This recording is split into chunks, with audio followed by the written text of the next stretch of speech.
मिरज शहरातील प्रभाग क्रमांक 6 मधून राष्ट्रवादी काँग्रेस अजित पवार गट कडून डॉक्टर नरगिस सय्यद व झरीना जमील बागवान यांनी आज महापालिका निवडणूक अधिकाऱ्यांकडे आपले उमेदवारी अर्ज दाखल केले। यावेळी पक्षाचे पदाधिकारी, कार्यकर्ते आणि समर्थक मोठ्या संख्येने उपस्थित होते। ढोल ताशांच्या गजरात आणि जयघोषात अर्ज दाखल करण्याची प्रक्रिया उत्साहात पार पडली। अर्ज दाखल करण्यापूर्वी उमेदवारांनी हजरत ख्वाजा शमना मीरा साहेब दर्गा येथे दर्शन घेतले। त्यानंतर मीरासाहेब दर्ग्यापासून महापालिका कार्यालयापर्यंत भव्य मिरवणूक काढण्यात आली।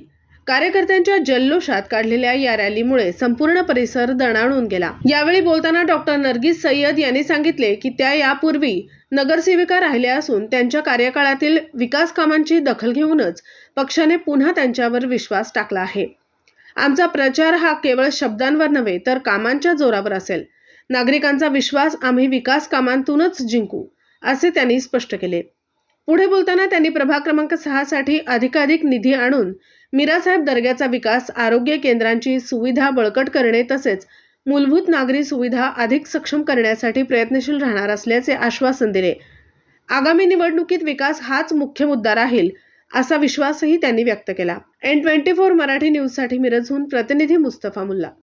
आज सकाळीच आमचे नेते आदरणीय इद्रिसजी नायकवडी साहेब यांच्या मार्गदर्शनाखाली आज सकाळीच आमचं झरीना जमील बागवान व मी स्वतः डॉक्टर नरगिस शमशेर सय्यद यांचा एबी फॉर्म आलेला आहे। त्यामध्येच आम्ही नॅशनलिस्ट काँग्रेस पार्टीतर्फे अधिकृतरित्या उमेदवारी अर्ज दाखल करीत आहोत आणि 6 मध्ये नक्कीच आम्ही नागरिकांच्या जोरावर आणि विकास कामाच्या जोरावर आणि आज उमेदवारी अर्ज दाखल केलेला आहे।